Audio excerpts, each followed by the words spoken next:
날씨가 이렇게 좋은데 요 며칠 동안 감기로 고생하고 있습니다. 특별히 우리 동강교회 몸에 여러 가지 아픔과 어려움이 있는 우리 환우들 위해서 우리 성도님들 생각나실 때마다 기도해 주시기를 바랍니다. 예전에 제가 즐겨보던 TV 프로그램이 하나 있습니다.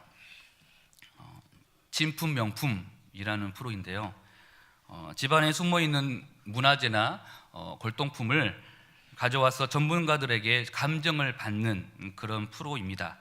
무척 귀하고 또 화려하게 보이지만 막상 감정해 보면 단돈 몇만 원에 불과한 것들도 있습니다. 반면에 아무 보잘것 없어 보이지만 수백, 수천만 원을 하는 그런 귀한 물건들도 있습니다. 어떻게 구했는가 알고 보면 동네 고물상에서 헐값에 구입을 했다고 하는 분들도 있습니다. 횡재한 것이죠. 때론 그런 분들을 볼 때마다 부럽기도 합니다.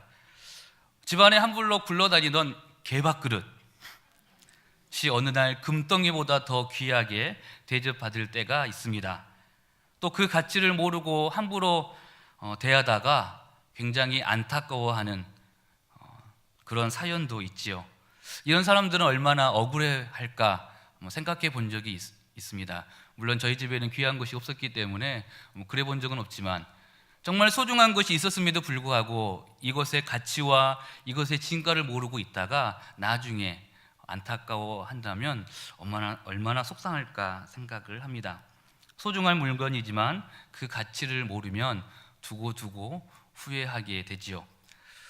소중한 물건이지만 그 가치를 몰라서 소홀히 하는 것 중에 우리의 가정이 있습니다. 사람들은 우리의 가정이 얼마나 소중한지 모릅니다. 그래서 함부로 대하다가 나중에 이제 안타까워하죠. 그래서 남몰래 고통을 주기도 하고 또 고통을 당하기도 합니다. 이혼을 생각하기도 하고 행복에 대해서 포기한 가정들이 우리 주변에 굉장히 많습니다. 그러나 가정은 하나님께서 우리에게 주신 가장 큰 축복임을 여러분 믿으시기를 바랍니다. 하나님께서 세상을 창조하실 때 이제 좋았더라 이렇게 말씀을 하십니다. 그리고 이제 마지막에 하나님께서 사람을 창조하시고 아담과 하와를 통해서 하나 되게 하셨을 때에 그 모든 것을 심히 좋았더라 이렇게 주님께서는 결론을 짓습니다. 따라서 가정은 하나님께서 만드신 최고의 걸작품이죠. 그러나 우리가 경험하는 가정은 그렇지 못합니다. 2018년 작년 통계청 자료에 의하면 작년 한 해에 결혼한 인구는 25만 명이었다고 합니다. 그런데 작년 한 해에 이혼한 가정은 무려 10만 명이었다고 합니다. 25만 명이 결혼을 하고 10만 명이 이혼을 하는 그런 세대에 우리가 살고 있습니다. 수많은 가정들이 아파하고 있고 수많은 가정들이 쪼개어지고 있습니다. 부부싸움 때문에 또는 가정의 이런저런 불화 때문에 119 구조대가 출동한 건수도 굉장히 많다고 합니다. 저는 불날 때만 출동한 줄 알았습니다. 그런데 그것이 아니었습니다. 우리의 가정들이 이렇게 된 것은 왜일까요? 성경에 보면 아담과 하와의 타락부터 우리 인간에게 이러한 어려움이 찾아왔다고 성경은 말씀합니다. 그 이후에 모든 인간은 빛 대신 하나님을 떠나서 어둠 속에 살아야만 했습니다. 왜냐하면 빛과 어둠은 공존할 수 없기 때문이죠. 빛 대신 하나님 앞에서 어둠에 속한 우리가 함께할 수는 없었습니다.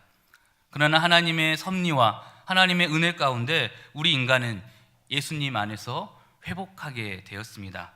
우리의 영혼만 여러분 구원받은 것이 아니라 우리의 가정도 회복되었습니다. 따라서 가정의 행복과 가정의 회복은 예수님을 믿는 이들이 받는 가장 큰 축복입니다. 그래서 가정은 하나님께서 우리에게 선물로 준 가장 큰 것이죠.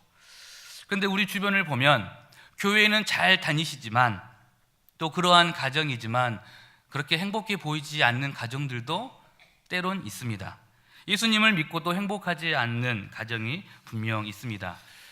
그 이유는 무엇일까요? 바로 이러한 질문이 오늘 설교 말씀의 핵심입니다. 예수님은 분명히 우리에게 구원을 선물해 주셨습니다. 그리고 우리의 가정이 회복할 수 있도록 그러한 은혜를 베풀어 주셨죠. 우리는 분명히 원죄로부터 구원받았습니다.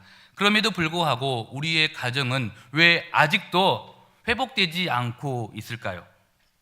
왜 우리 가정은 아직도 눈물과 아픔이 흐르고 있을까요? 이 고민을 반대로 표현하면 이렇습니다. 어떻게 하면 우리 가정이 다시 행복해 할 수 있을까? 어떻게 하면 우리 가정에 다시 웃음꽃이 피울 수 있을까? 이러한 질문으로 오늘 말씀을 서로 나눠보고자 합니다.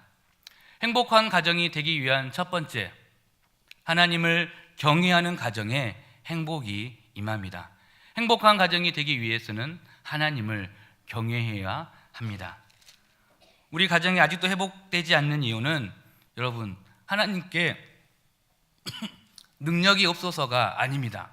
또는 하나님이 우리를 미워해서도 아니죠. 하나님께서 우리에게 분명히 약속을 주셨는데 그 약속을 하나님이 어기신 것도 아닙니다. 우리가 하나님께 복을 주시도록 그렇게 살고 있지 않기 때문이죠. 오늘 본문 말씀을 보면 하나님께서 복을 내려주시는 확실한 원칙이 오늘 본문 말씀에 기록되어 있습니다. 그것이 무엇일까요? 오늘 본문 시편 128편 1절과 4절 말씀을 함께 읽겠습니다. 시작.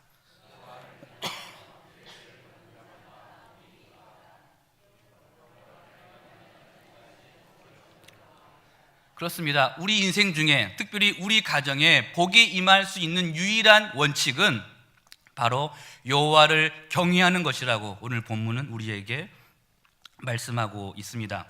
여호와를 경외하는 것은 우리 행복의 또 우리 가정의 회복의 시작입니다. 여러분, 우리 가정은 여호와 하나님을 경외하는 가정입니까? 어느 가정이나 여러분 왕이 있습니다.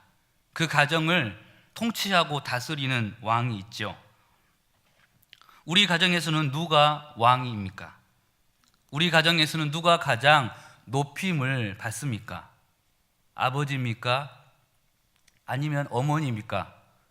아니면 우리의 자식입니까? 아니면 해피, 메리, 쫑 이런 애들입니까? 아니면 우리가 믿는 하나님이십니까? 우리 가정에서 가장 중요한 것은 무엇일까요? 돈입니까? 아니면 세상에서 성공하는 것입니까? 아니면 좋은 집에서 편안하게 사는 것입니까? 물론 이러한 것들은 우리에게 좋은 영향을 줍니다. 여러분, 돈이나 성공이나 또는 집이나 그런 어떤 물질적인 것이 나쁘다고 말씀드리는 것이 아닙니다. 하지만 중요한 것은 우리가 부모로서 자녀에게 줄 수 있는 것은 이러한 것들이 가장 중요한 것은 아니다라는 거죠. 우리가 부모로서 우리의 자녀들에게 유산으로 줄 수 있는 것은 우리 부모가 먼저 하나님을 경외하는 모습을 우리의 자녀들에게 보여주는 것입니다. 자녀들은 다 알고 있습니다. 우리 부모님이 무엇을 경외하는 줄 잘 알고 있습니다. 어릴 때부터 봐왔거든요. 밖에서 보여지는 모습 말고 집안에서 우리 엄마와 우리 아빠가 정말 무엇을 가장 두려워하고 무엇을 가장 사랑하는지 우리의 자녀들은 그것을 잘 알고 있습니다. 그리고 그것을 보며 자라죠. 만약 부모가 정말로 하나님을 경외하는 그러한 삶, 그러한 인생을 살아간다면 우리의 자녀들도 자연스럽게 하나님을 경외하는 삶을 보고 닮아갈 수 있습니다. 사무엘상 2장에 보면 엘리 제사장의 가정 이야기가 나오죠. 엘리 제사장에게는 부목사와 같이 제사장의 일을 돕는 두 아들이 있었습니다. 그런데 이 엘리의 두 아들 홈니와 비느하스는 우리가 잘 알고 있는 것처럼 불량자였습니다. 하나님께 드릴 예물을 중간에 가로챕니다. 그리고 성전에서 수종드는 여인들을 범하는 그런 죄를 지었죠. 어느 날 엘리 제사장이 두 아들을 부릅니다. 그리고 야단을 칩니다. 사무엘상 2장 23절부터 24절까지 말씀을 함께 읽겠습니다. 시작.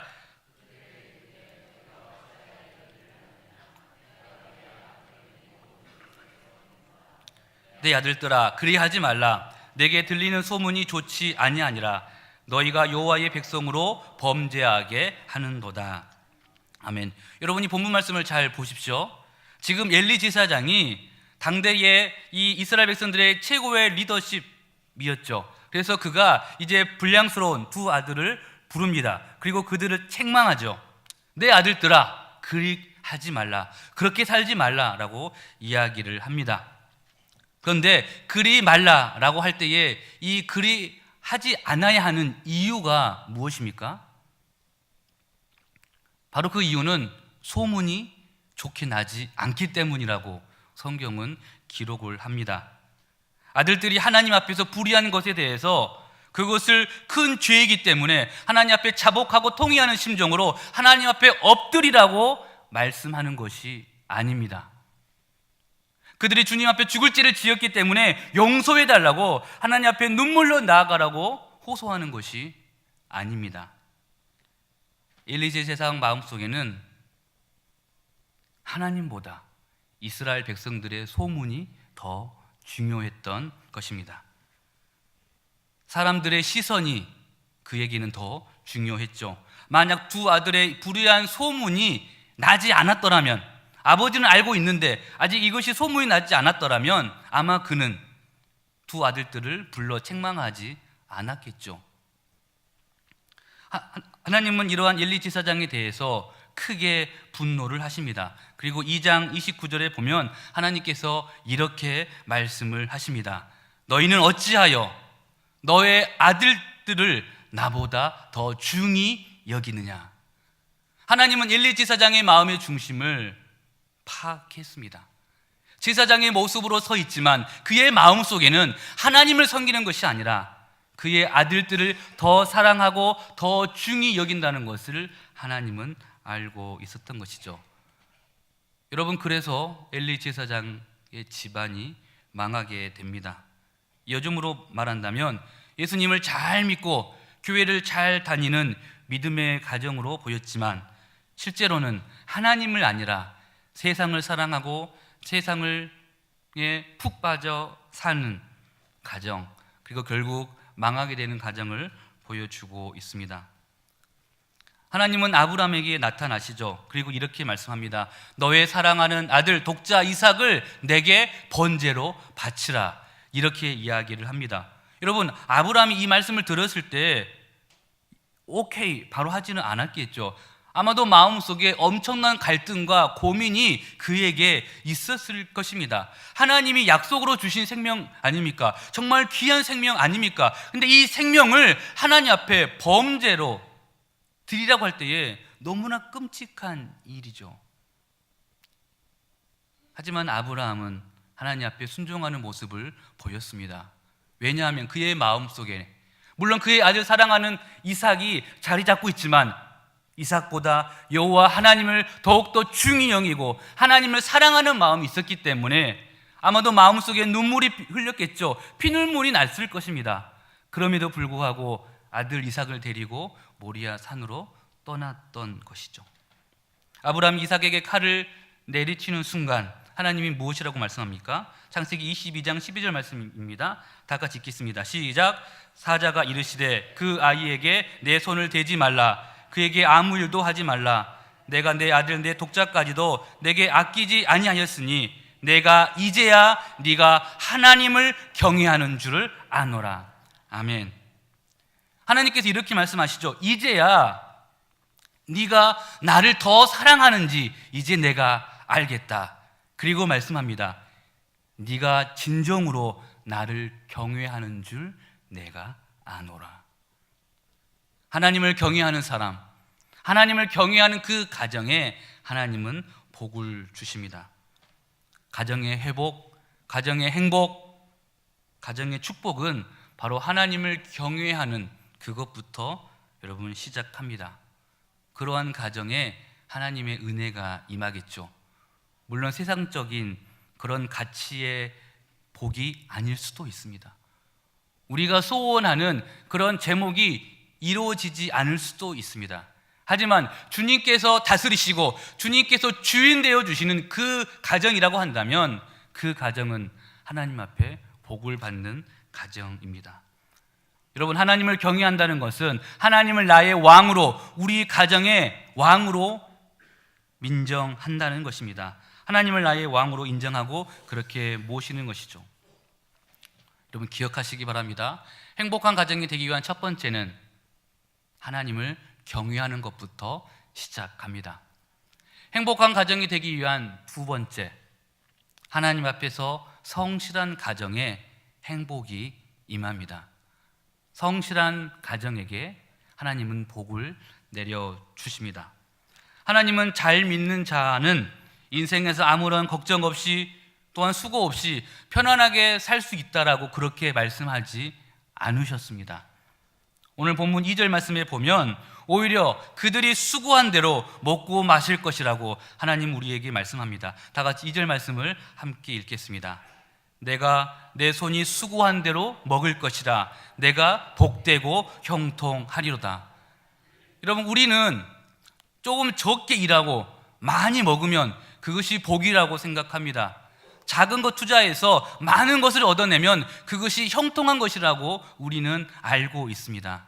하지만 오늘 시편 128편 1절과 2절에서 말씀하는 것은 그렇지 않습니다. 하나님을 경외하는 그 가정이 바로 복된 가정이고 그 가정이 수고한 것으로 그가 먹고 마실 때 바로 그 가정이 비로소 복되고 형통하다고 주님께서 말씀을 합니다. 여러분, 많은 신학자들의 연구에 의하면 이 시편 128편 2절의 말씀은 그 앞장인 127편 1절의 말씀과 대조가 된다고 합니다. 다 같이 127편 127편 1절 말씀을 함께 읽겠습니다. 여호와께서 집을 세우지 아니하시면 헛되지 아니하며 여호와께서 성을 지키지 아니하시면 파수꾼에 깨어 있음이 헛되도다. 아멘. 이 시편 127편의 말씀을 전제로 오늘 본문의 말씀을 비추어 본다면 2절의 말씀을 우리는 더욱더 정확하게 이해할 수가 있습니다. 우리가 살아가는 이 세상은 결코 우리의 노력과 의지만으로 모든 것이 해결되는 곳은 아닙니다. 원통하지요. 열심히 노력하고 열심히 힘을 쓰면 그에 합당한 열매가 있는 것이 맞는 것인데 때로는 그렇지 않을 때가 있습니다. 여러분, 이것은 요즘 금수저와 흙수저 그런 이야기를 하는 것이 아닙니다. 이 시편 127편 1절의 말씀은 이 세상의 모든 길은 오직 여호와 한 분으로만 통한다는 것입니다. 그래서 그 길을 통해서만이 모든 인생, 모든 성공, 모든 삶이 의미와 가치가 있다라고 그렇게 말씀을 합니다. 우리가 열심히 집을 세우는 것 중요하죠. 열심히 성을 지키는 것도 중요합니다. 반드시 노력해야 합니다. 하지만 그것이 절대 우리의 힘으로만 되지는 않는다는 것이죠. 하나님께서 그것을 허락해 주시고 하나님께서 그것을 인도해 주시고 하나님께서 함께해 주실 때 우리의 집과 우리의 성이 보호받을 수 있다는 것입니다. 즉, 우리가 집을 세우며 우리의 성을 지키는 성실한 노력과 그리고 하나님의 인도하심, 하나님의 그 능력이 서로 하나가 될 때 결국 우리는 이 땅에서 복된 인생을 살아갈 수 있다는 것이죠. 여러분, 하나님을 잘 믿는다고 하는 우리 성도님들 중에 보면 가끔은 하나님을 샤머니즘, 마치 미신처럼 믿는 분들도 계십니다. 새벽마다 장독대 위에 올라가서 물 한 그릇 받쳐놓고 천지신명께 복을 비는 우리의 옛 어른들의 모습과도 같습니다. 물론 지성이면 감천이죠. 이러한 노력하는 모습을 우리는 분명 본받아야 합니다. 하지만 그 믿음의 대상, 그 믿음의 방향은 여러분 잘못된 것입니다. 우리 하나님을 한낱 우상으로 변질시킨 것이죠. 그리고 그분들의 특징은 하나님께 열심히 복은 빌지만 전혀 노력하지 않는다는 것이죠. 복을 비는 곳으로 할 일을 다 했다는 것입니다. 아무것도 하지 않고 누워서 감나무에서 감 떨어지기만을 기다리는 경우가 있습니다. 따라서 우리가 인생을 살아갈 때에 하나님을 섬기는 가정이라고 한다면, 하나님께 평생을 맡긴 가정이라고 한다면 하나님을 섬긴다는 그 이유만으로 게으르거나 나태해서는 안 됩니다. 오히려 그 누구보다도 성실하게 노력해야 합니다. 최선을 다해서 하나님께서 우리에게 주신 모든 일들을 감당해야 합니다. 바로 그렇게 할 때 오늘 본문의 말씀처럼 하나님은 그렇게 하나님을 경외하는 자가 열심히 수고하며 노력할 때 반드시 그 수고가 헛되지 않게 하신다고 말씀을 하십니다. 2절 말씀처럼 수고한 대로 먹고 마시는 바로 그것이 하나님은 복이고 형통이라고 우리에게 말씀을 합니다. 여러분, 가끔씩 꿈을 꿔봅니다.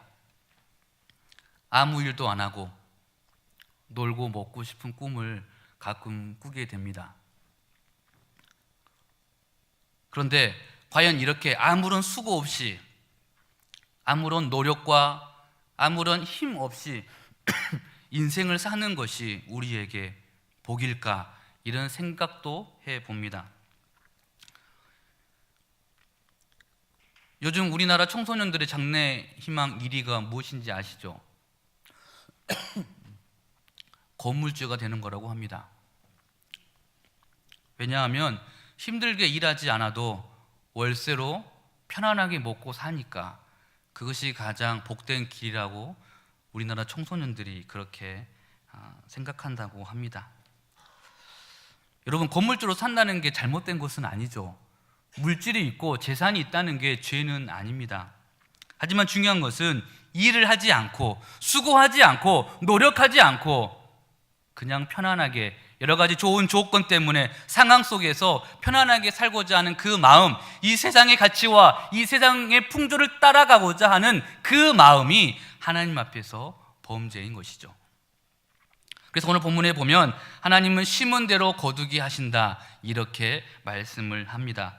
결국 하나님께서 우리에게 주시는 축복은 성실하게 수고한 대로 그렇게 먹고 마시는 그것, 바로 그것이 하나님께서 주시는 축복이라고 우리에게 말씀하고 있습니다. 행복한 가정이 되기 위한 세 번째는 바로 하나님을 예배하는 가정이라고 오늘 성경은 말씀하고 있습니다. 하나님을 예배하는 가정에 행복이 임합니다. 오늘 본문 5절 말씀에 보면 여호와께서 시온에서 우리에게 복을 주신다, 이렇게 말씀을 하고 있습니다. 시온에서라는 뜻은 하나님의 축복이 시온으로부터 흘러나온다라는 뜻입니다. 여러분, 시온은 하나님의 임재를 상징하는 성전을 뜻합니다. 이스라엘 백성들은 지금이나 과거나 이 시온, 이 성전을 그들의 가장 중요한 보물로 여겼습니다. 왜냐하면 이 성전은 하나님과 그들이 만나는 장소, 하나님과 그들이 진한 교제를 나누는 장소이기 때문에 그렇습니다. 결국 하나님과 예배함이 결국 우리 가정의 큰 은혜이고 축복이라고 오늘 성경 말씀은 이야기를 하고 있죠. 여러분, 여호수아는 그의 고별 설교 마지막에 이스라엘 백성들에게 외칩니다. 여호수아서 24장 15절 말씀을 함께 읽겠습니다. 시작.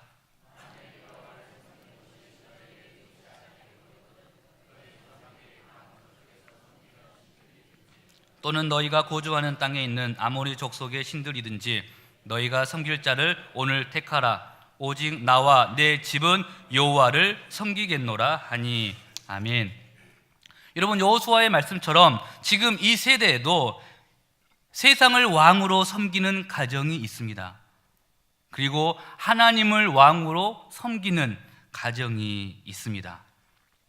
우리 가정에서 하나님이 왕이 되시거나 되지 않는 것은 결국 우리의 믿음의 선택에 달려있다라고 성경은 말씀하고 있습니다. 그리고 만약 우리가 하나님 우리 가정의 왕이심을 믿고 그렇게 선택했다라고 한다면 결국 우리 가정에서는 첫 번째로 하나님을 경외하는 모습, 두 번째로 성실하게 노력해야 하는 모습이 있어야 합니다. 그리고 세 번째로 하나님께 예배하는 모습이 우리에게 있어야 하겠죠.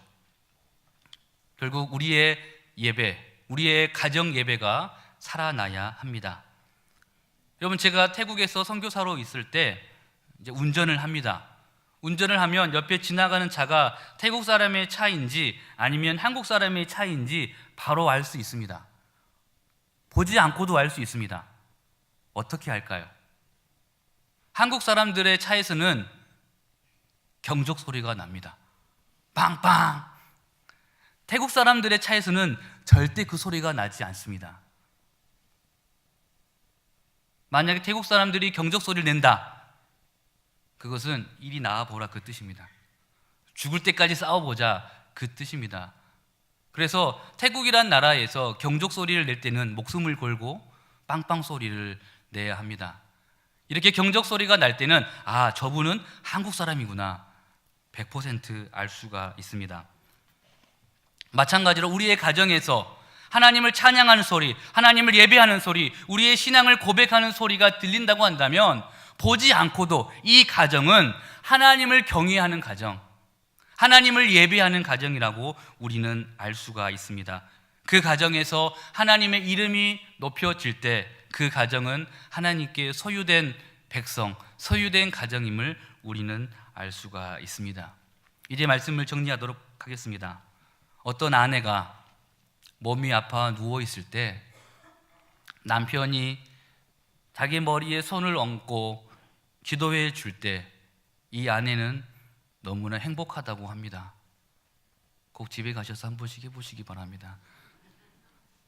눈 떠 있을 때 말고요. 눈 감고 있을 때 조심스럽게 다가가서 여러분, 우리 목사님 말씀처럼 기도해 주시면 은혜가 됩니다. 어떤 남편은 바깥 일이 너무 힘들 때, 사업이 너무 힘들 때 아내가 밤을 새워 기도하는 그 소리를 들으면 힘이 난다고 합니다.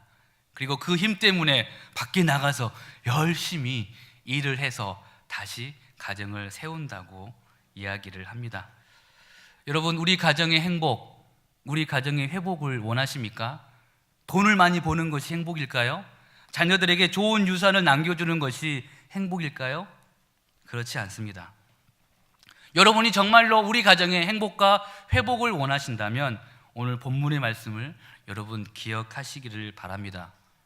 또 기도할 때 예수님 우리 가정에 오세요 라고 이렇게 기도하지 마시고 이제부터 우리가 예수님 집에 산다 이렇게 기도를 하시기를 바랍니다. 하나님, 이 집은 예수님의 집입니다. 우리가 월세 들어 살고 있기 때문에 이제 예수님을 우리의 왕으로, 우리의 주인으로 모시고 살겠습니다.